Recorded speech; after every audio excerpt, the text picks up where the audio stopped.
Welcome to another episode of Revolution Recap, coming to you after the New England Revolution's disappointing 1-1 home draw with the Philadelphia Union.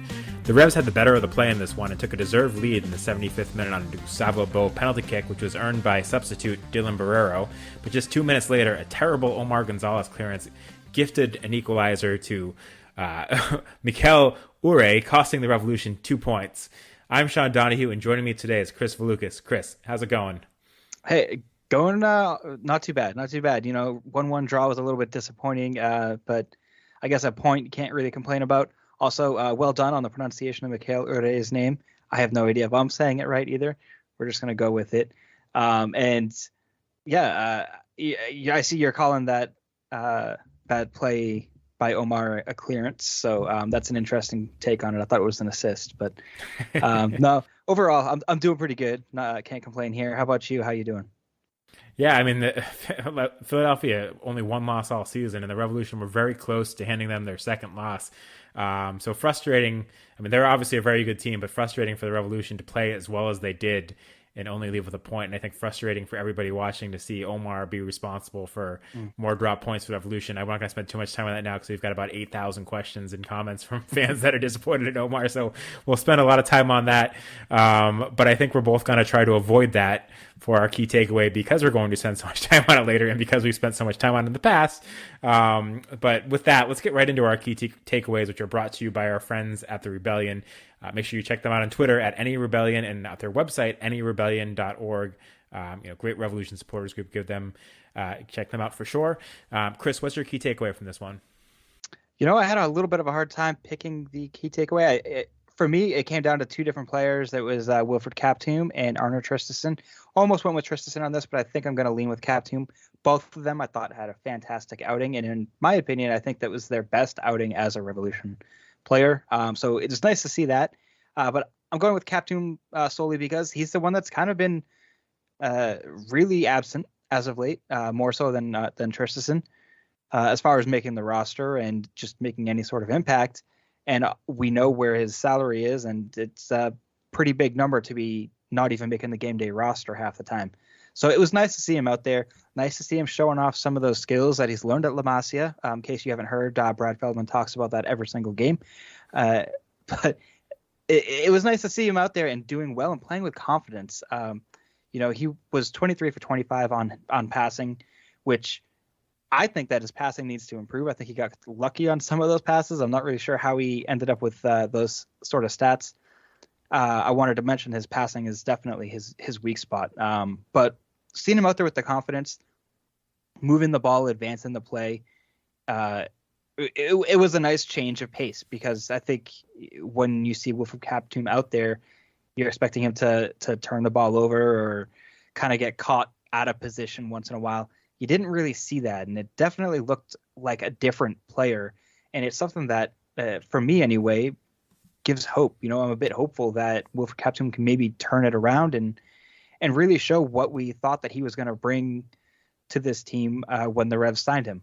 And tonight was a good opportunity for him, and I think that he did a very good job taking advantage of the minutes that he was given. So I don't know what your thoughts were on Kaptoum necessarily, but I thought he had a good performance overall. Not great, but I just wanted to really talk about that and kind of focus on it and say maybe Kaptoum is not the public enemy number one or number two. I guess we all know who number one is right now. Yeah, I mean, so I agree with you, but I'm also going to frame it as, he had one of his better games for the Revs, maybe his best game for the Revs. Like you said, when you see him out there, you often expect him to get dispossessed and turn the ball over sometimes, and to see areas that he should have done better in. And there wasn't a lot of that tonight. There wasn't a lot of, oh my gosh, Kaptoum made this terrible play, or Kaptoum should have been there and wasn't. But if I'm going to be negative, I think it's that the expectations for him have been set so low that yes, this might have been his best performance for the Revs, but he's a central midfielder. He played 80 minutes. He had 37 touches in a game in which the Revolution had 60% possession. He wasn't that involved. And for a central midfielder, you expect them to have a lot more touches than that. We could say the same thing. We're not talking about Sebastian Lletget, but we could say the same thing about Sebastian Lletget. I don't think Sebastian Lletget was involved nearly enough in this game for the type of player he is. But for a $600,000 a year central midfielder on the Revolution, yes, this was a good performance for the standards that he set. But I think you still want to see a lot more out of him, to actually live up to his salary and to live up, to the hype. So it's a positive sign. He played well in this game. There weren't, any mistakes, but we're, almost a year and a half into his tenure with the Revs. If he's playing at central midfield and the Revolution are getting 60% possession, he should be touching the ball more than 37 times and having more of an impact. So I agree with you. This is one of his better performances, but I also, don't think it was an amazing performance. Yep. That's a fair analysis. I'll throw it back to you. What do you got for your takeaway? So my takeaway, again, I think the easy one would have been to talk about Omar, but I didn't want to do that again. But I did want to talk about one thing that, I texted Chris about at halftime, which was the Revolution trying to play out of the back. That's what ended up kind of sort of cost. Well, I don't know if it was playing out of the back or what Omar Gonzalez was doing on the play where he turned the ball over. But I think the Revolution were lucky they didn't concede in the first half on some sloppy play out of the back. Matt Turner, it was funny watching the broadcast. Brad Feldman was praising Matt Turner's distribution. He had a couple of nice plays, and then as soon as he praised him, Matt Turner had a terrible turnover that I think Philadelphia should have taken a one-time shot on and might have scored if they had. That wasn't great. And then DeJuan Jones tried a cross-field pass. From a pretty deep position where he turned the ball over in a very dangerous spot that I think the Revolution were lucky didn't lead to a better opportunity. So I just think the Revolution were a bit too cute playing out of the back. I think they're a good team, but I don't know that they're the team that should be, taking those chances with crossfield passes, across your own goal line or, just way too cute in this game and a bit when the back line was, trying to pass out of the back and trying to create something when, they might have been better off just playing a long ball forward or clearing it. Are being a bit safer. That eventually ended up costing Omar, but it could have cost Matt Turner or DeJuan Jones with some of the plays that they had in the first half. And I'm not really sure. I don't think that's necessarily a big part of the Revs game plan. So I'm not really sure why today we saw so much of that and so many potentially costly errors that I think they were lucky didn't lead to more goals than they did. Well, I was looking at playing out of the back, and I think, they were just inviting the press from Philadelphia, and Philadelphia wasn't afraid to do so, and it showed on that Turner mistake. There was another play, I think I don't remember who it was that passed it back to Turner, but he barely got it off in time, and it looked like he was about to get closed down from two attackers from Philly. They were really putting on the press, and the Revs were really just inviting it, and in a way it sort of worked because it allowed the Revs to get in behind and put a lot of pressure on the Philadelphia backline and Andre Blake. They didn't capitalize on those chances. Obviously, looking at the score line here, you have over 3 expected goals and only 1 on the board, which came from the penalty. But I'll definitely say that they were too cute. All the crossfield passes were driving me nuts. That DeJuan Jones play, I was in the middle of having a conversation with my son trying to explain some tactics and stuff that probably I don't understand, but my son thinks I do. And right in the middle of that, I had to just stop talking and just say, don't ever do this. Don't ever send the ball across the face of goal like that. The Revs were so lucky not to concede on that play, so lucky not to concede on that Turner mistake. I guess Philly's lucky that they didn't concede 6 goals as well. But looking at the Revs defense, and that's been the issue all season long, has been, keeping a clean sheet. Hasn't really been something that the Revs have been able to do. And getting cute in the back like that is not going to be the way to start doing that, in my opinion. Well, you made a very good point. The Revolution could have scored a lot more goals than they did in this one. Yes, Omar made a terrible mistake that cost him the game, but they could have been up 3-0 at that point. Yeah. So the margin for error didn't need to be as thin as it was, and part of that, I think Gustavo Bou was certainly not as sharp as he can be. He could have had 2 or 3 goals outside of the penalty kick, but clearly the sharpness wasn't there. And I think he's definitely a guy that needs more minutes to work his way back into form coming off of injury. There are other guys as well. Brandon Bai had a good chance he should have done better with. Barrero didn't look particularly sharp with the chances he had. So there were a number of plays that the Revolution could have done better with. And let's be honest, when I saw that Revolution back line with Omar in it, I knew the Revolution were going to need to score more than one goal to get 3 points tonight. I did not think there was any chance the Revolution were going to get a shutout. Did you?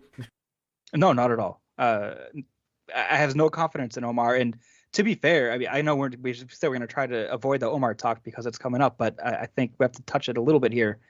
I thought Omar was very adequate for the first half, at least, and most of the second half. And it wasn't until his very costly error in the 75th minute, I think it was.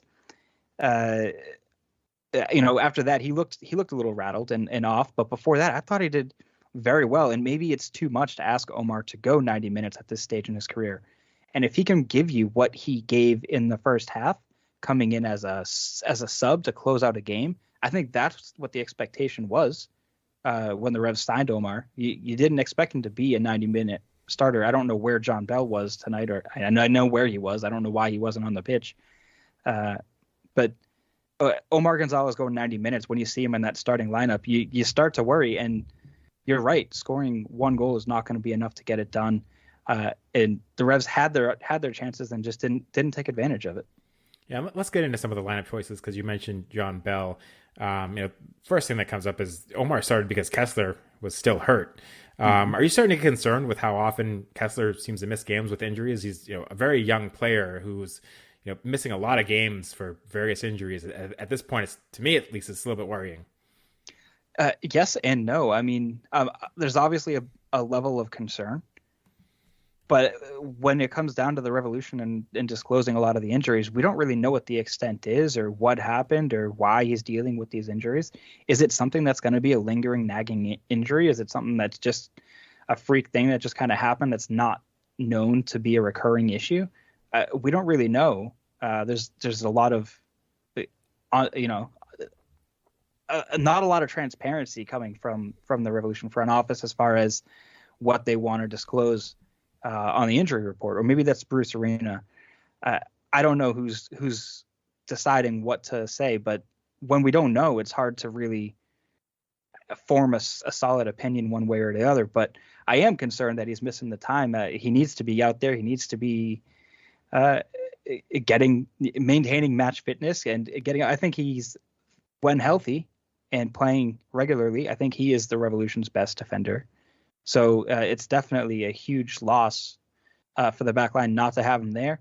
And, now with Matt Turner leaving in a month, you need to have the consistency if you're going to be bringing in a new keeper as well. I think that's going to cause a lot more confusion. So I'm concerned about it for Kessler and his future, and I'm concerned about how it's going to impact the Revolution for the remainder of the season.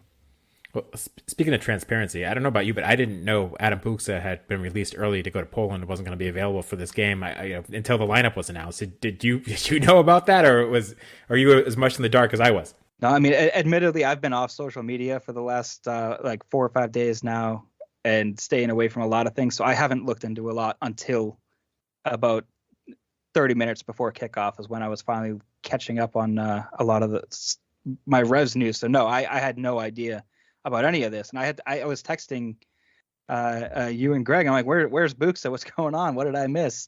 And you guys didn't know either, so we didn't know until Brad Feldman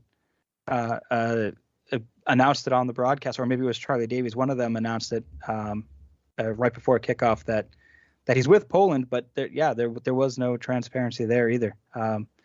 Really interesting choice to not disclose a lot of the roster information. And it's an interesting choice overall that they let him go early and missed a key game for the Revolution because they didn't have to.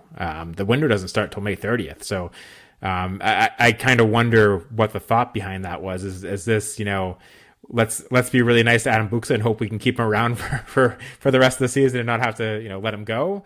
Or is this, his value might go up more if he does well for Poland and you get him an opportunity to play more minutes if he gets there early? I don't know what the thought behind it is, but the Revs' chances of getting 3 points today, I think, were higher if Adam Buksa was available. And by making that decision to let him go to Poland, I think they hurt themselves a little bit. I think it's the right decision probably for Adam Buksa, but I would be curious to know the reasoning behind it. And to me, it's just weird that we didn't know about it until the lineup was announced. Well, and this could be 100% wrong because I had a little bit of speculation about it. Is there some sort of deal that's already been completed and they're looking to limit his appearances for the Revs so that he doesn't get injured? Is there something like that going on? I don't know. I mean, I guess it's a possibility. I start thinking about everything because, again, there is no transparency. I mean, we didn't even know about Esmir. I mean, we still don't really know when he was actually signed, but he was announced a week after he showed up on the roster report as a first team signing. So who really knows what the reasons are? We're just left to guess time and time again. Yeah, it's frustrating. Yeah. But then we'll talk about Tristan in a bit. Got questions about him. Mm-hmm. But I just want to quickly touch on the subs. Dylan Barrero came in. I thought he did really well to earn that penalty kick, and he had some bright moments. His shooting definitely was not at the sharpest. Yeah. His shot taking right now, I mean, it just looks like he's trying to make that sort of impact that just deliver a message that he's here or that he's arrived or something. That's what it feels like for me, at least. And it might just be some of that shaking off the new guy feelings, but he was putting everything into those shots. There was no finesse whatsoever. It was just wind up and let it unleash. They might have to check some of the glass panels on the Optum Lounge after that match because he let him fly, but he still. I thought he provided a positive impact overall on the match. He was speedy. He was making some interesting runs that we haven't really seen this team make since Tajon was there. You want to make those comparisons. I'm here for it. I definitely see a lot of the similarities. He looks a little bit more confident than Tajon when Tajon started with the Revs, but he needs to definitely improve his sharpness, or at least add some finesse to his shot. Well, the next substitute was Josie Altidore coming on for Wilfred Kaptoum after the Revolution conceded that goal and were pushing to try to take the lead again. We know Josie Altidore has got another few years before he's match fit, but he was ready for 9 minutes in this game. What did you think of this performance? Sorry, let me catch my breath. That was a good one. There's not much to take away. He had one touch in the game. The only other thing is that he calmed down the Philly player. I don't even remember who it was. That I know exactly what you're talking about because to me that was the most notable thing he did in the game. Yeah, I don't remember who the Philly player was, but him and Heel were kind of going at it. And I think it was really Martinez. Up, and it was kind of funny to watch. But Josie just pulled him away and calmed him down, and I was like, we need every advantage at this point. Let him get silly yellow cards. I don't know. I wasn't sure what he was doing. Maybe his buddy's with him and he was looking out for his buddy or something. But that was his only impact in the game. He did nothing. I didn't even see his touch. I don't remember it happening, but it's on the stat sheet. So that's what I think of that. I think Justin Rennicks would have been a better addition. I think Justin Rennicks is currently playing tenfold better than Josie Altidore. So give it to the kid, play the kid. But Bruce, we know Bruce is, his MO. He's gonna play his guys. But I'd like to see Rennicks out there over Altidore now. And if Altidore needs minutes to get fit, give him some time at Revs too, right? Yep. I mean, you can't waste opportunities with the first team. If you're gonna punt on the Open Cup, throw Josie a start. Right. And on that note, Matt Polster, who played 120 minutes in the Open Cup for some reason, came on in the 89th minute. I thought Polster would come into this game sooner. He's the Revs starting defensive midfielder. He had a really good year last year. He's been pretty good for the Revs this season. I was surprised that he didn't get more than, the timing of him coming in was weird to me. Mm-hmm. Yep, I agree. I mean, if you're going to make a sub at that time, why is it Matt Polster? I want to see maybe a Justin Rennicks or an Ima Boateng come in at that point. it was just bizarre. I just didn't understand why you're adding him to the mix. Maybe Bruce felt that there was a chance that they might lose the draw, but why wait till the 89th minute and not make the move at the 75th minute after Omar assisted on the equalizer? It doesn't make sense to me either. I can't make sense of it. Yeah, and that one other thing I wanted to note was there was no Ima Boateng in this game. We've seen him come off the bench in games where the Revolution needed a goal and provide a great spark. And now I'm wondering if Barrero, if he's on the bench, is kind of playing that role for the Revs, and that we're not going to see Boateng anymore, maybe unless and until Barrero becomes a starter.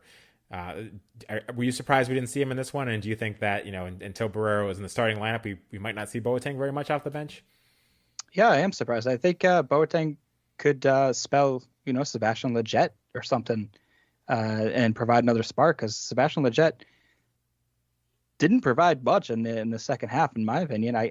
I forgot he was on the field until there was one play where he tracked back and started making a counterattack. I don't remember the exact sequence, but it was somewhere around like the 65th minute or so.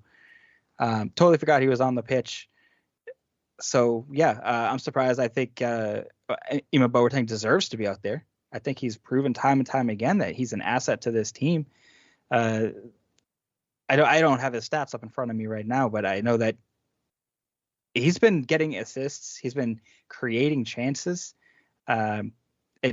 Just his overall speed and ability to get past defenders and stretch the defense. I don't know why he's not getting out there more. I mean, I've been in Camp Boateng now for a while, expecting him to get more minutes, expecting Bruce to play him more.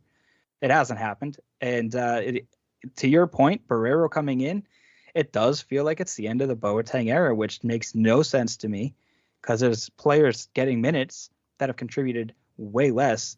Arno Tristan, we mentioned him a few times now, and I thought that he had a fantastic game despite his foot mob rating, despite he didn't get a goal. I thought he was very active and very involved. I still think that Ima Boateng deserves to get a start over Arno Tristan at this point. Maybe Boateng's not going to go 90 minutes, and that's fine. If he's not going to give you 90 minutes, make a plan. Get him involved. You need to put him out there. Bruce completely changed the look of the team last year just to fit in Tajon Buchanan. I understand Tajon Buchanan's a different beast of a player, but he saw this player on his roster and says, I need to play him. What am I going to do? Change the formations around, maybe play something that's not quite what Bruce was going for as far as formations and tactics, but he fit him in there, and there's no essence of that at all for Ima Boateng. He's just extra speed or extra legs on the bench. It's frustrating to just see him not being able to contribute, because I think if he was in there, he'd be making a difference. I completely agree with you. And the other thing I will say too is that you get 5 substitutions in MLS this year.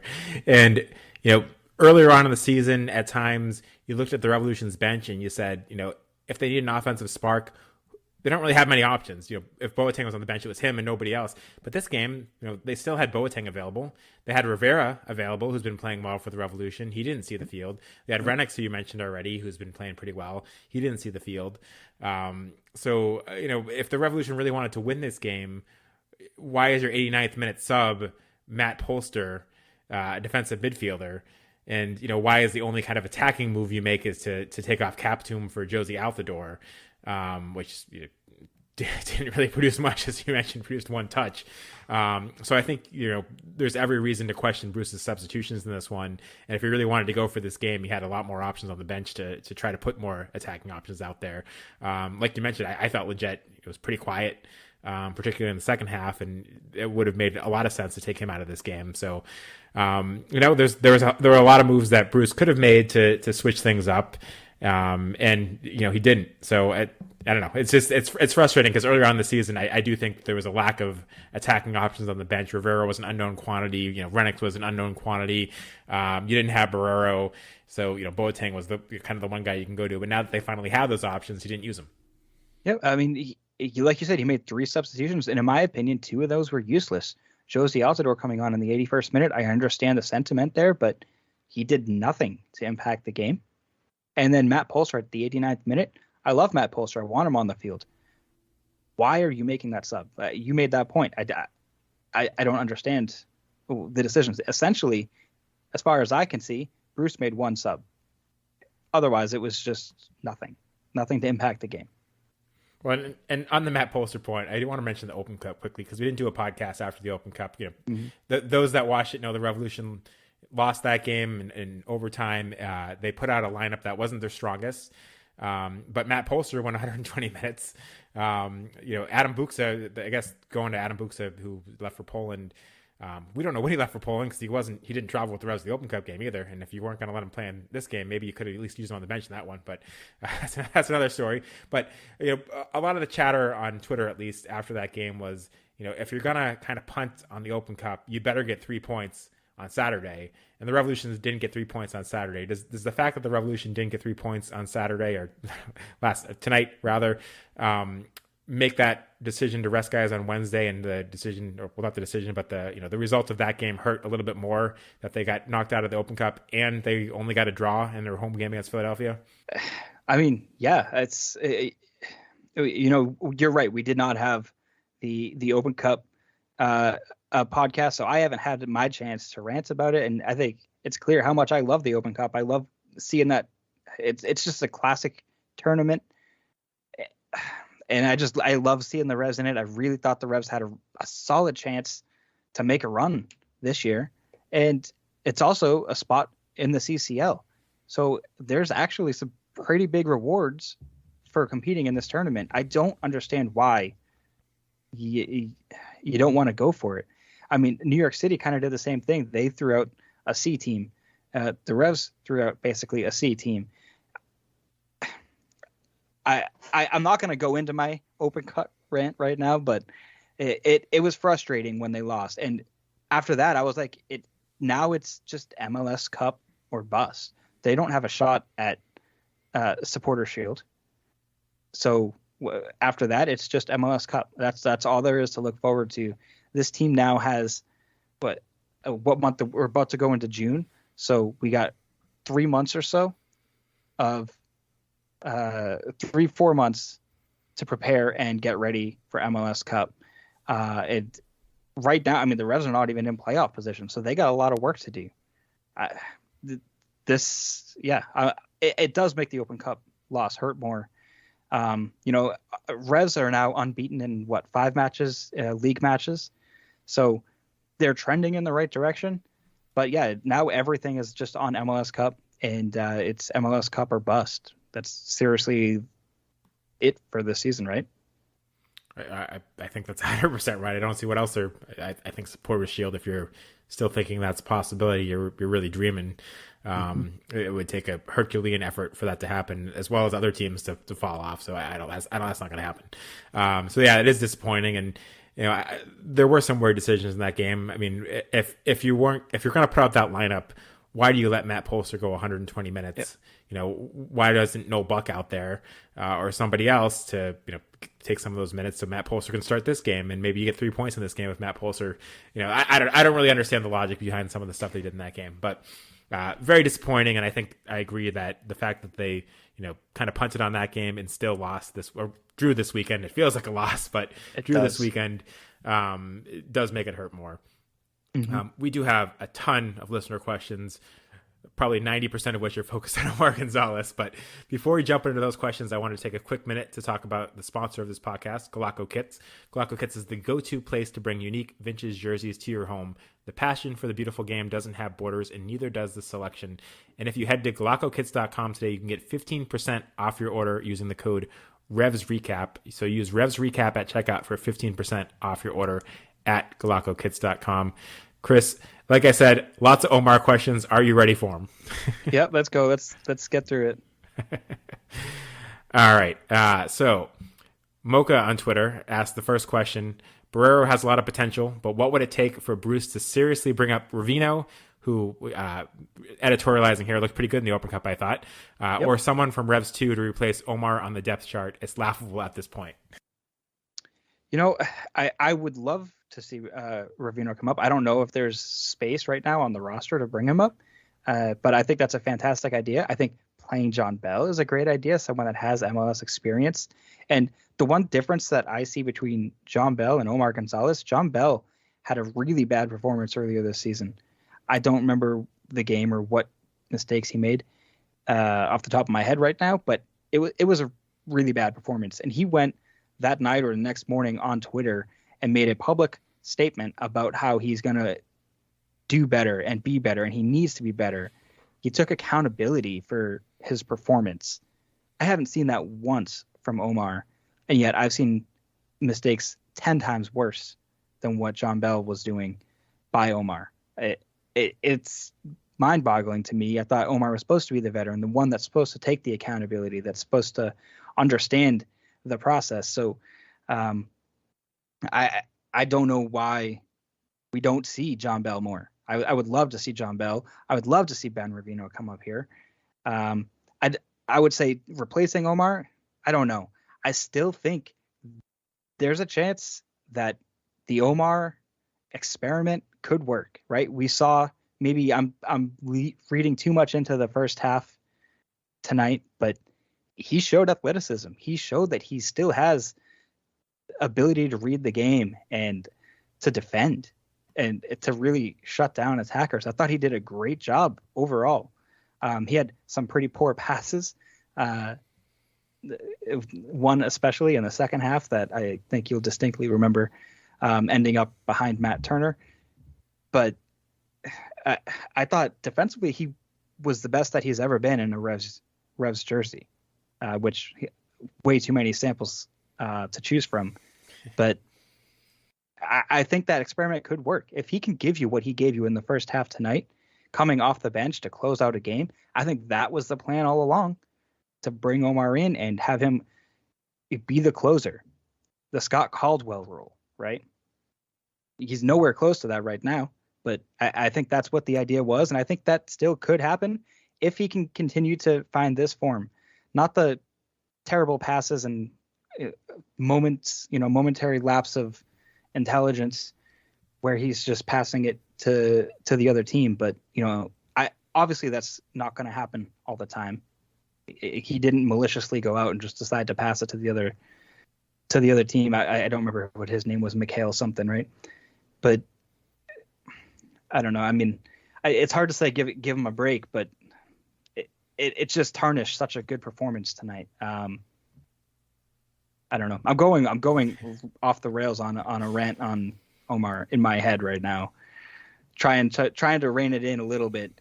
But yeah, to answer Mocha's question, I'd love to see some of the young guys get more chances, more opportunities, especially if Henry Kessler is going to be injured long term. Yeah, I agree with that. I think Ravino, I'd much rather see him than Omar at this point. I'd much rather see John Bell than Omar at this point. I'd rather see just about anybody than Omar at this point. But I also agree with you. I think at least the first 45 minutes was the best we've seen of Omar in a Revolution uniform. I thought he played pretty well. I thought there were a couple of notable plays where there was balls over the top, and he actually did well to shield off faster attackers. And there were some good moments for Omar. But at the end of the day, he made one terrible mistake that cost the Revolution a goal. And when you're a center back, that's what matters. You can't do that. So I think, there were highlights from the Revolution, highlights from Omar in this game where, there were at times where you thought this could be the one game that Omar finally looks good for the Revs, but I think he undid all of it by that one terrible play, because when you're a center back, you can't do it. And the really frustrating thing too is that play wasn't about, Omar being old and Omar, not being very fast. I mean, he was never very fast, but he's even slower now than he was. It was, just a boneheaded play that, you would be teaching your kids not to do when they're playing soccer. And for a guy of his experience to make that terrible play, is shocking, and again has nothing to do with his age, which makes it even kind of more shocking. I don't know. It was unfortunate, because I do agree that we've seen a lot of terrible Omar performances, and this is one game where he at least looked serviceable up until that play happened. So I don't know. I think you are still holding out more hope than I am that, you can take those positives and that maybe he'll turn into a more serviceable player going forward. But and I think this next question actually kind of gets to the point I want to make. But Bobby Reverton on Twitter asked, if we're working under the assumption that depth at center back is a going concern, how do we mask it? And does Gonzalez need a babysitting CDM to provide pronounced cover like Polster? I think he has another question too, but I think I'll stop there and let you take a stab at that one before I go to his third part. Yeah, I mean, I think so. I think he played pretty well having Captoom and McNamara in front of him. And Tommy Mack, I mean, he's been dropping back a bit more than what we saw when he first joined the Revolution. He's definitely a full box-to-box midfielder now. But having Tommy Mack and Wilfred Captoom in front of him, I think definitely helped. He had cover. All of his assignments tonight were 1v1. I will say there was not a lot of in the box action for Omar tonight. So that's been a lot of his issues, is that he hasn't been utilizing his height, which is one of his best, I don't want to say abilities, because it's not an ability. It's just a trait that he has. And it's something that he can use that no other player has. No one else on that field is 6'5". And no one can jump as high as Omar is jumping for the most part, right? Corey Burke actually was showing some pretty good ups going against Omar. But I digress and just say, I don't remember what I was trying to say now. I thought he looked so much better when he just had less responsibilities and he had the two defensive midfielders in front of him. Obviously that one play, those two midfielders are still there. But it wasn't a defensive error. It was something else. Omar's just finding a way to cost points week in and week out, and it's driving me crazy a little bit. Yeah, and just to build off of that, as far as how do you mask it, I think what the Revolution did in this game is how you mask it.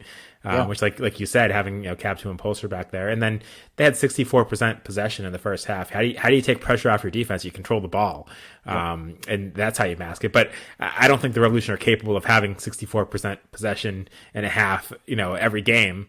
And if they go back to the diamond and try to play Bo and Books up top when both are available, I don't think that's what's going to happen.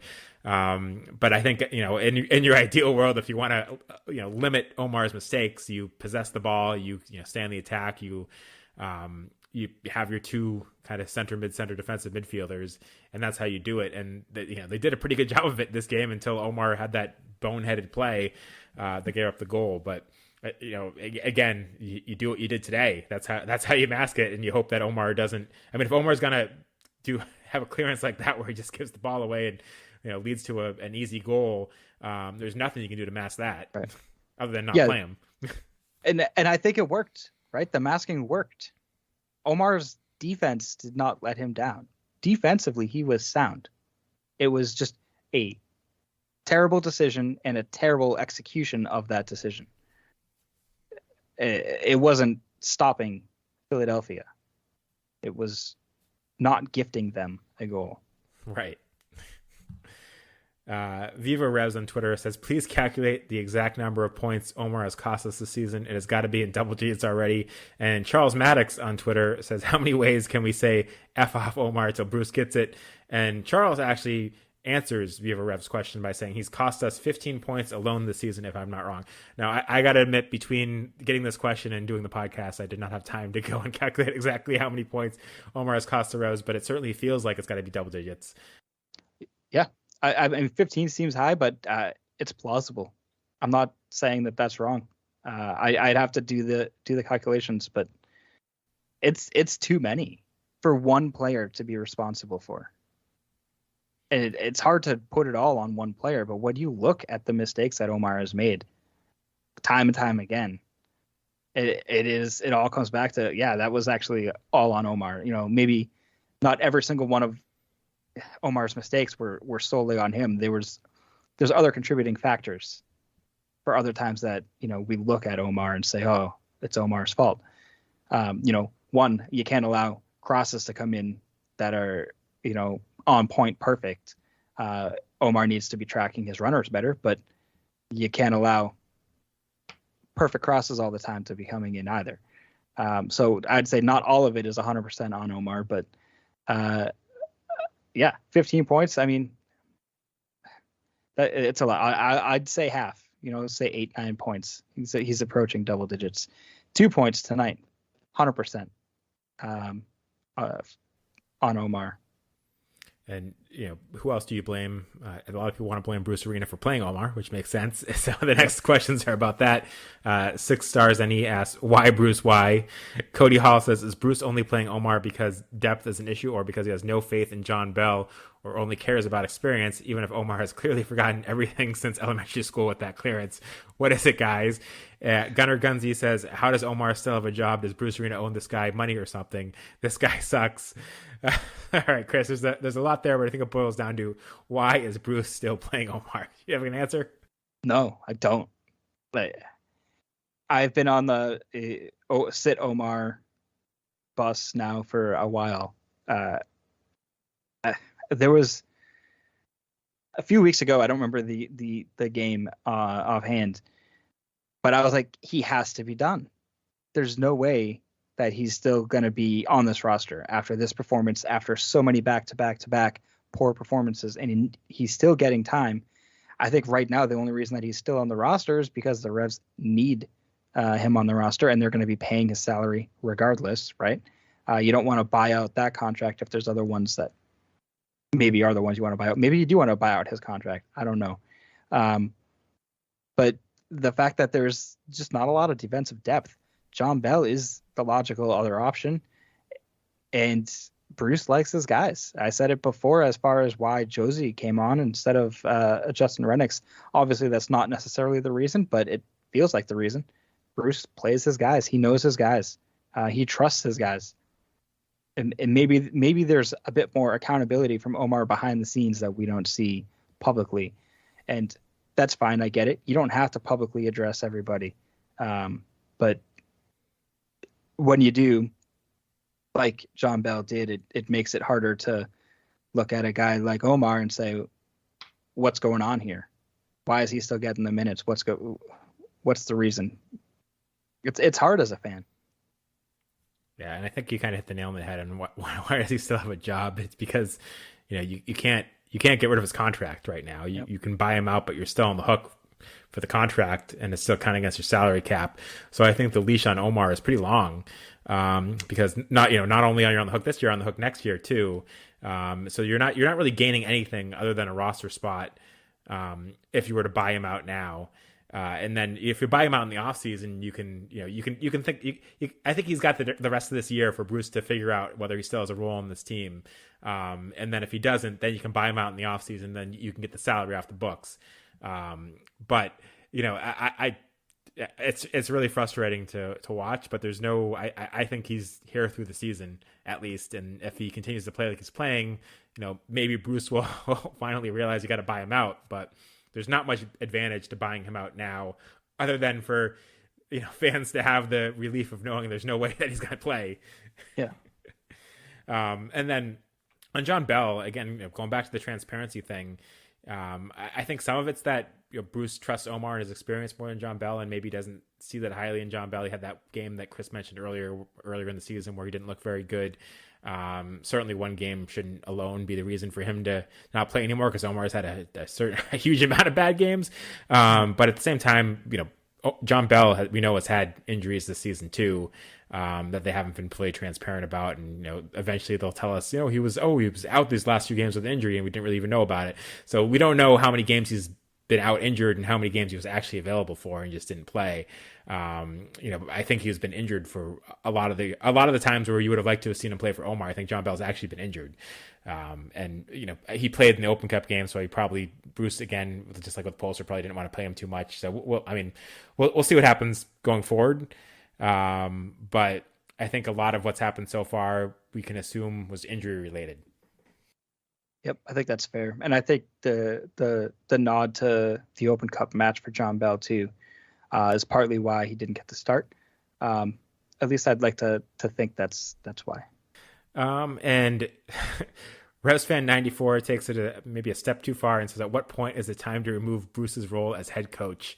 And also, when does Omar lose a spot? We already covered when does Omar lose a spot, but at what point is it time to remove Bruce's role as head coach? A 10-game losing skid with a negative 20 goal difference. That's what I'm going for. Because Bruce already won the Supporters' Shield for the Revs. It took him, 2-3 years to do that?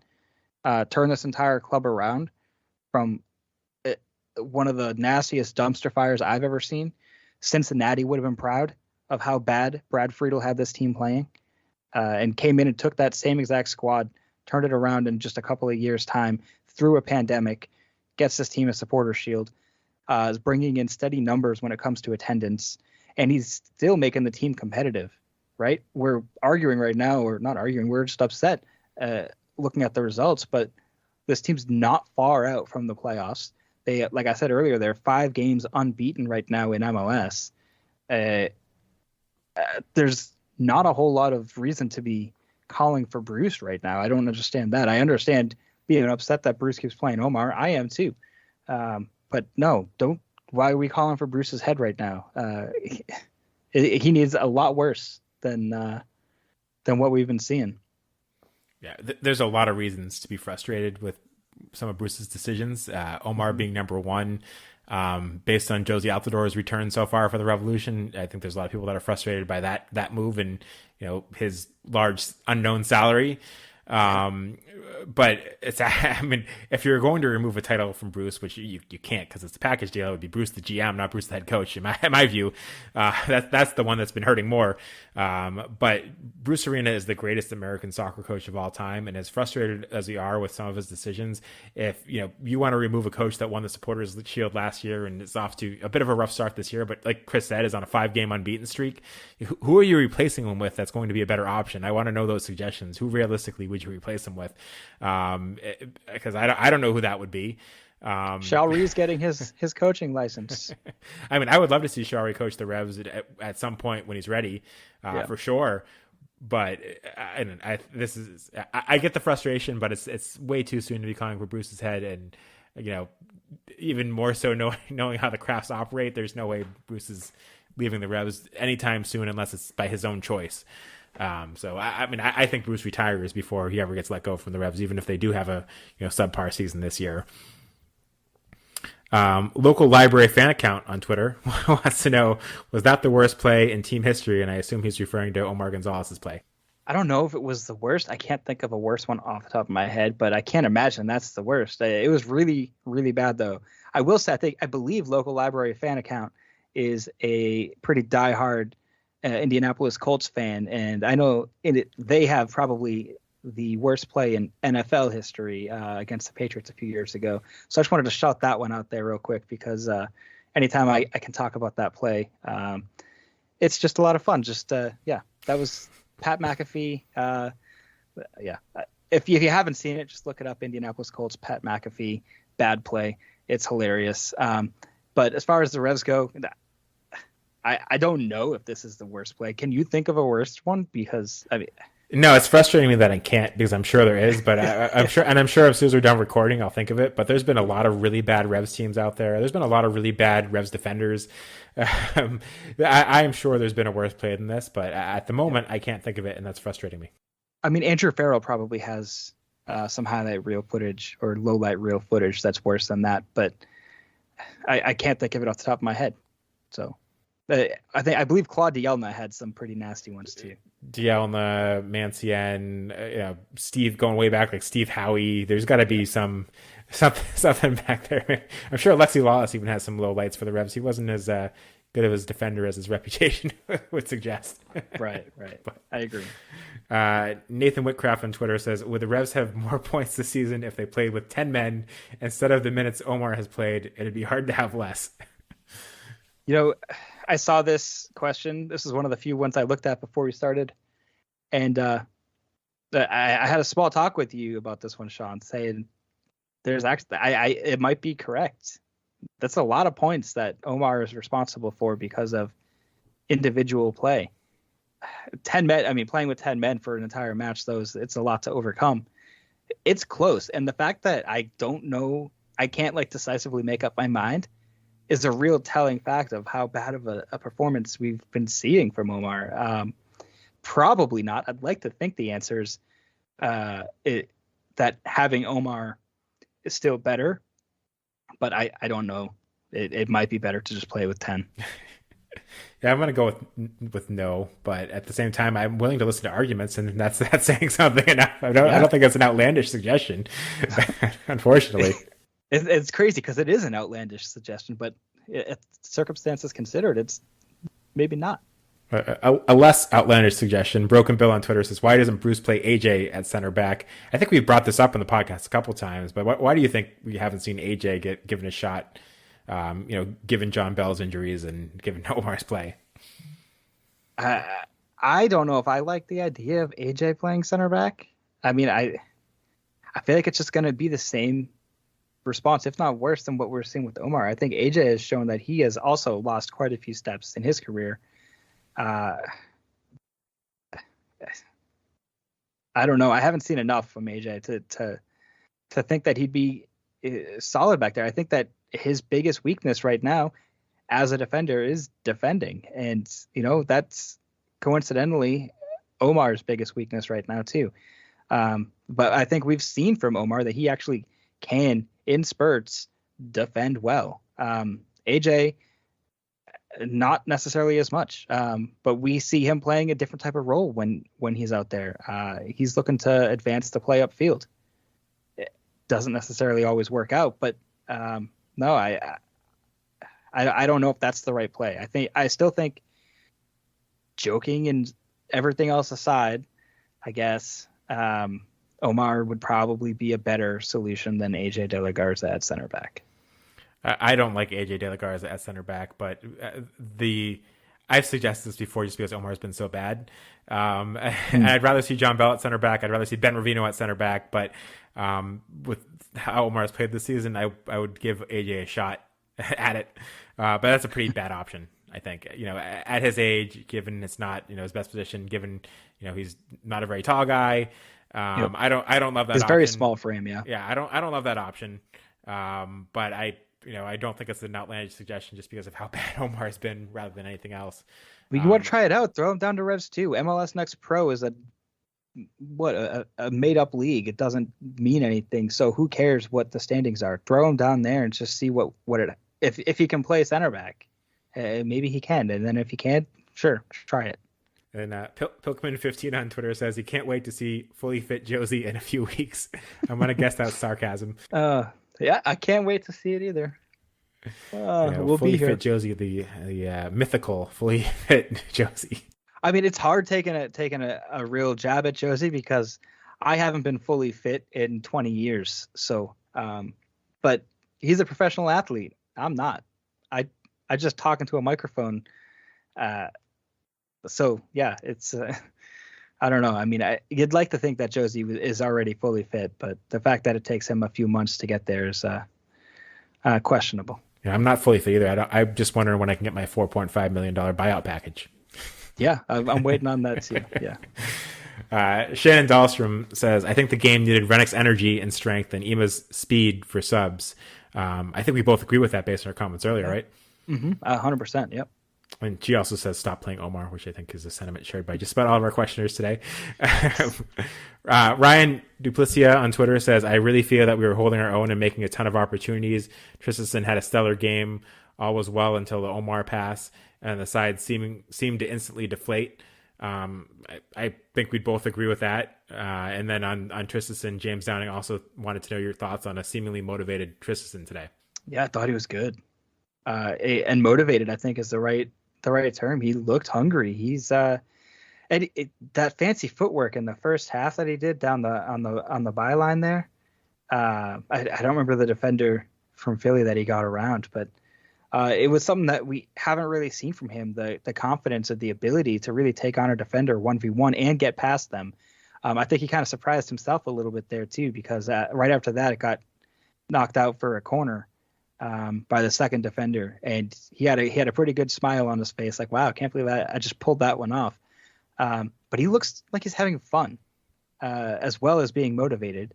And I think that's what you want from Arne Traustason. When he came in, you expected him to be a difference maker, not necessarily a game changer every single game. He's not going to be a DP level player, but we expected him to come in and make an impact here and there to really maybe change the way the game is going to go. And he had some swagger about him tonight, and it was really good to see. I hope we keep seeing it because I really enjoyed, I should say, watching Arne Traustason play tonight. Yeah, I agree. I thought it was one of his best games for the Revolution. I think Charlie Davies called it the best game he's played for the Revolution. He had 2 key passes, he earned a couple fouls, he had that, couple successful dribbles. I thought he looked really good, and this is the Traustason that I think everyone was hoping to see when the Revolution signed him. And he's been, I think over the past few weeks, he's shown a lot for the Revolution. So hopefully this is a sign that he's going to become a more useful player for the Revolution going forward. But I agree, it was a good showing from Traustason, and hopefully another good performance for him to build on.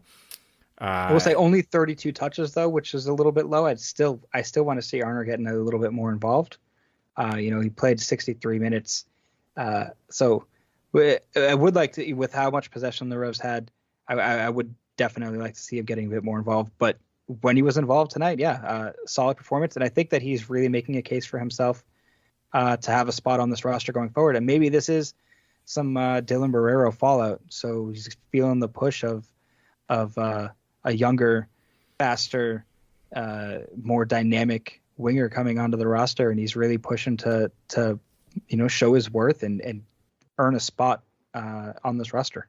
I agree. I would have liked to see him have a few more touches, but at the same time, when you compare him to the other wide guy, Leggett played 30 more minutes and only had 4 more touches. So if you do touches per minute, I think Traustason was a lot more involved and showed a lot more than Leggett did in this game. Yep, 100%. Tyler O'Brien also wanted to talk about Traustason and Captoom. He said, I thought this was a pretty good game for Arne and Captoom as well. Do you think they're finally adjusting to the league and will start to be the players they thought they could be when signed? Chris, you talked about Captoom earlier. We just talked about Traustason. Would you group them together and say they're both finally adjusting to the league and maybe are turning into the players we thought they'd be? I'm not going to say definitively yes, I think so. But I do think they're trending that way, and I hope that they keep going because that only means good things for the Revolution. Yeah, I agree. I think it's too soon to say that definitively. I'm more confident in Traustason from what we've seen lately, and I think I still need to see a lot more than from Captoom, what we've seen to be sold yet. Especially too, I think the expectations should be higher for him, given he's one of the highest paid guys in the team with his salary. Yep. Broken Bill had a couple of questions. First, he said, "How would you assess the performances of this season, of Bruce's guys?" He talks about AJ De La Garza, Ima Boateng, Josie Altidore, Omar Gonzalez, Sebastian Lletget, all guys that had played for Bruce before and that Bruce brought in, versus some of the players that Bruce let go, such as Diego Fagundes, Kellen Rowe, and Scott Caldwell. It's a good question. Chris, you have any thoughts on this one? Well, first of all, I don't know how Scott's doing. I haven't really been following his performances over there at RSL. But Diego is killing it right now in Austin. I will say, however, I don't think that he necessarily would have been having the same impact if he had stayed in New England. I think he needed that fresh start. I think he needed a different group of guys around him to really get going. He looks comfortable. He looks fresh and energized down there. And Kellen Rowe, I think that's probably the one that I would hit on as saying I wish that he had maybe stayed, because he just finds a way to give you more than what you expect. Last season, Kellen Rowe was the only player for Seattle Sounders to play in or to feature in every single match in MLS. And this is a guy that the Revs just didn't sign. Didn't re-sign, I should say.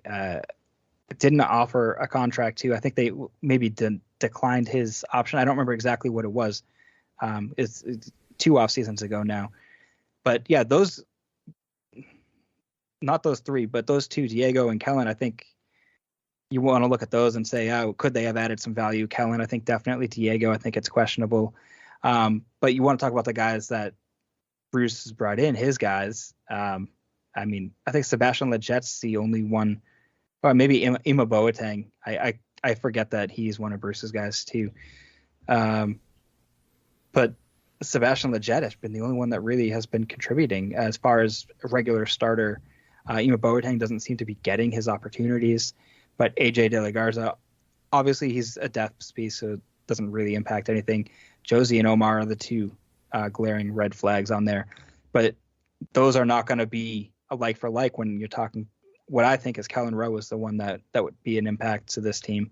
But I'm kind of rambling on this question here. I like the question a lot. I'd like to sit down and actually talk about it more, go deeper into it, because it's a fun one to really dig your heels into. Yeah, I mean, I think all those guys could still help the Revolution. I've mentioned Caldwell before. He's got 9 starts this year. He started most of Salt Lake's games. There was talk last year, can he still go 90 minutes because of, Bruce was only playing him like 5-10 minutes a game. And he still can. And he's, making a supplemental roster spot guy for Salt Lake, and was a homegrown supplemental guy for the Revs that didn't even count against the salary cap. So yeah, absolutely you could use a guy like that. I think he made the right career move for him because, he's starting for Salt Lake. He wasn't going to be starting for the Revs. If that's what he wanted, then that was the right move for him. But if the Revolution could have kept him to be, Matt Polster's backup, I think that would have been a great move for the Revs. And then you talk about Kellen Rowe. With Kellen Rowe, there was a lot of talk over the years, including from me, that his growth was kind of hurt by his position being moved around a lot. That he looked like he was going to be a central midfielder, and it was deeply buried behind Lee Wynn. So he got playing left back and on the wings and all over the place. And as it turns out, that's the role he's playing for Seattle. He's playing all over the place for Seattle. They use him every single spot you could possibly use a guy, I think, other than striker and goalkeeper, and center back too. But he's played just about everywhere for Seattle, and he's been kind of their Iron Man, like you mentioned, playing every game. But he hasn't been this star guy for them, or this key cog at a certain position. He's just been the versatile guy that's filled in. Seattle's had a lot of injuries, and he's filled in just about everywhere and done well. Any team can use a guy like that. Certainly. I mean, the Revs had injuries, and it would have been great to have him. So yeah, he would help the Revs. And then, Diego Fagundes is having a phenomenal year. But the one thing I'll say about Diego, and Chris, you kind of already hit on this, is I think he fits in much better in Austin.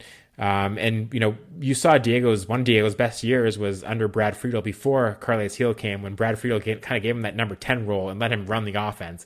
And that was never going to happen when Carles Heel came here. He was always going to be, second or third fiddle in that offense, or in that midfield. And I think Austin's given him a lot more responsibility than he was going to have for the Revolution. And I think he when the Revolution gave that to him, he kind of thrived with it. And when he had to be kind of, the second guy that had to have chemistry and can, combine with a Carles Heel, that didn't work as well for him, or that didn't end up being as effective for him. So he's playing really, really well right now. But I think I agree with you, Chris, that it's a question of whether or not that would translate to him playing really well for the Revolution and the system and what they're trying to do. Yep, and I think he's created a great chemistry between himself and Driussi as well. They've been linking up all season long, and Diego Fagundes and Driussi are the two main reasons that Austin is as successful as they are so far this year. And then Broken Bill also asked, what has Tommy McNamara done right in order to become a starter? It's consistency, and he's putting in the effort too. I think a lot of other players necessarily aren't doing. I mentioned it earlier in this episode that we've seen Tommy McNamara show that he's a true box-to-box midfielder. He's been running from making a defensive play to the same sequence, being up in the attacking box. He's doing it all, and he's not doing anything necessarily bad. There's moments, I guess, where Tommy Mac has made poor challenges, or gets close to red card or yellow card, double yellow cards, whatever you want to call it. Maybe he has some sloppy challenges, and I'm not going to try to defend those, because that definitely happens. He makes some poor decisions once in a while making passes, but he's involved every single time that he's on the pitch. Tommy McNamara is one player where we don't say, like Sebastian Lletget, and say, oh, I forgot he was on the pitch for the last 20 minutes. No, Tommy Mac is there because he's chasing the ball. He's getting involved. He's making tackles. He's advancing the play. He does it all, and he does it all at a exceptional rate, I would say. He's not a star, but he's some sort of unsung hero type player.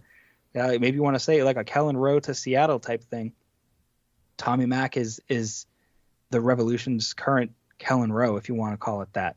And it's been consistently done. You know what you're going to get from him. I think that Tommy Mack gets a lot of unwarranted hate thrown his way because when he does things that are poor, I think he does it. He gets kind of glorified. It's a bit exuberant, maybe is the word I'm looking for as far as his mistakes. But they're never costly, in my opinion. And then he can go out and like a week ago, I don't remember the match off the top of my head. Now I'm losing it. But that game winner that he just bagged, or was it a game winner? I can't remember what the score was. The last MLS match. I think it was. Yeah, it was 3-2, right? So it was the one of the 3 Golazzos the Revs scored in that game. All the Golazzos, yeah, and Tommy Mack added one of his own, and he's been close to getting one, and he finally got it. Third time was the charm, and I don't know why anyone thinks Tommy doesn't deserve a spot. The only thing I could think is if there's going to be too many cooks, right? You don't want a overcrowded midfield of starters that are deserving a spot. You don't want to like create extra spots for Tommy Mack, but you're not at the point. I think Carly Seal, Tommy Mack, and Matt Polster are your 3 guaranteed midfield starters. And they've all done the same thing and provided consistency. They've done their jobs and they've done it well. And I think Tommy Mack, with transitioning more towards, he's playing a bit deeper, it seems, this season than last year.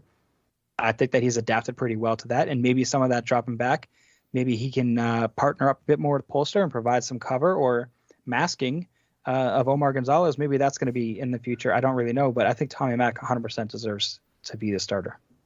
I think he hit the nail on the head. I think it's consistency from him and lack of consistency from the other options. I mean, Captum, we don't need to go into details there. The consistency hasn't been there with him. And then, Maciel, I think, is maybe your other option. And, he's a young guy that has struggled with injuries and I think probably consistency too. And then, there's Noel Buck, who's a young guy with a bright future, but I don't think he's ready yet. He didn't even play in the Open Cup game. And then, Scott Caldwell and Louis Caicedo aren't here anymore. So it's consistency of Tommy McNamara, and then the other options just haven't stepped up. Right. And Sandra Lawson on Twitter asked a question that's not related to today's game, but was wondering if maybe the best replacement for Tajon is actually DeJuan Jones. He was an attacking player in college. He's done a good job at his role when asked to fill, but is it his natural fit? I see the similarities. I can understand where this question's coming from, but no, I think DeJuan is perfect where he is. It is extremely difficult to find a good fullback in MLS. And the Revolution have done exceptional in finding 2 of them with DeJuan Jones and Brandon Bai, maybe the best fullback tandem in the league. I haven't actually done any research to back up that statement, but I'll make that statement regardless because the Revs are very fortunate to have DeJuan Jones playing left back, Brandon Bai over at right back. I definitely see the similarities to DeJuan being more like a Tajon dynamic type player. He's got the speed. He's got the ability to take on defenders when he's in attack. But DeJuan possesses, I think, more possibly than what Tajon has because DeJuan is able to track back. He's able to defend. I think he's improved immensely with his defensive work rate and his ability to shut down a cross, to track back when there is a turnover because DeJuan's not perfect. He had a really bad pass in the first half tonight. He didn't have to track back for this one in particular, but he's able to track back when he does lose the ball. And I think that's something that Tajon, while he has the ability to run back, but he didn't have the ability to necessarily defensively stop the play. Whereas DeJuan Jones has that in him. I kind of like the idea a little bit, but I think Dylan Barrero is going to be that guy. If you've seen the way that he played tonight, coming in with a lot of the same things that you see in DeJuan Jones, but on the offensive side of the ball, not so much on the defensive. So I think it's just a matter of time. We just watch Dylan Barrero and see where he goes. I don't know. Am I kind of wrong on that one, Sean? Or No, I completely agree with you, and I think you developed DeJuan Jones into arguably the best left back in the league, and you don't want to change that. I completely see Sanders' points, and others have made it as well, that he was an attacking player in college, but that doesn't necessarily mean that his best position is going to be an attacking player in MLS, and he's just done so well from that left back spot. It gives him more runway going forward, and I think it suits him very well with his speed, and it is a very, very hard spot to fill. We've seen the Revolution try over the years, whether it was Alexander Butner, Gabriel Somi, Didier Domi, Edgar Castillo, Casio going way Even back. Claude Dielna got a run out there. Claude Dielna. It's very hard to find a good left back. The Revolution have the best left back in the league. I don't want to mess with it. At the same time, I don't think it's good for DeJuan Jones's development to mess with it. I just talked about Kellen Rowe. I think DeJuan Jones being the best left back in the league, you don't try to make him a versatile guy that plays different positions. You keep him at the spot that he's so good at and let him, continue to develop and become that player. I completely get why you'd have this thought, but I keep DeJuan Jones at left back. Yep. And then Eric at Big Nation got one in just under the wire. He thought he was going to be too late, but we got this one, and it's a good one that I wanted to make sure when I saw it, I wanted to make sure to mention it because we haven't talked about it. But he said the thing that really bums him out is the story of the night should have been that Carles Heel gave the penalty kick to Bou, presumably to help him break out of the yips we were all seeing at the start of the half. Instead, it's going to be Omar's brutal gaff. We didn't talk about that, but that is a good point to make, is Carles Heel is the Revolution's penalty kick taker, and he let Gustavo Bou take that. Do you think it was because, Bou needed some confidence? I thought about this, and I had two solutions to this question. One was, is it just the confidence thing? Maybe, but Bou also hasn't really been playing, so he hasn't really had a chance to lose any confidence. And if anything, I thought he was playing with a ton of confidence. The other one, I think, is that his brother is in the stands. And maybe that had something to do with it. He had some family actually with him. His brother, I forget what his first name was. Is Emiliano? It might have been what it was. I heard over the broadcast, Brad Feldman mentioned it, but he was in the fort with everybody. And so if you were at the game in the fort, you probably saw him there as well. So that's kind of where my mind went, was that might be the logical solution here, or the logical answer was Carles Heel was just giving Gustavo a favor, saying, hey, your brother's here, you take it, you put it in, you get the goal, you get the glory for tonight. Enjoy your night with your family. So that's what my thought is, but it could very well just be to build up Gustavo's confidence and maybe help him get some goals, some easy goals, so he can make a run for the Golden Boot later. I don't know. We could throw at anything now at this point. Yeah, I mean the only thing I'll say is that it's great that happened and that he scored it, but he missed a penalty for the Revolution last year, and I think if Carles Heel had given him one to score in front of the fans or for his confidence or for whatever reason it was, and Gustavo Bou misses it, I think what we're talking about is a lot different. I trust Carles Heel to take a penalty kick more than Gustavo Bou. I'm glad it all worked out. It was a great penalty. It was a fantastic penalty. Showed a lot of confidence. Yeah, and I'm glad it worked out. But I think the conversation would be a little bit different if he had actually missed that, and we'd wished it was Carles Heel that had taken it. Hey, butterfly effect. If Carles Heel did take it, probably not talking about Omar. So, but that's a different rabbit hole. Yep. And I think that's it for questions. Although Alex Dolan did want to ask whether Greg's highlight of the night was seeing him at the game, and I think it was. but Greg can answer that. Chris, any final thoughts? No, I don't have a whole lot to add. I think we covered it all and then some. And where can people find you on social media? Yeah, best spot for me is over on Twitter. You can find me at Kris Valukis. Currently on a small Twitter hiatus, but I'll be back very soon. And you can follow me on Twitter at Sean L. Donahue, and of course follow the podcast on Twitter, Facebook, and Instagram, all at Revolution Recap. And please rate and review us on iTunes, Spotify, or wherever else you listen to podcasts. As always, be sure to check out our friends at the Bent Musket. Thanks again for listening. We're not 100% sure. The Revs are off for the international break, so we'll let you know via our social media methods on when the next podcast will be. But for now, thanks again for listening.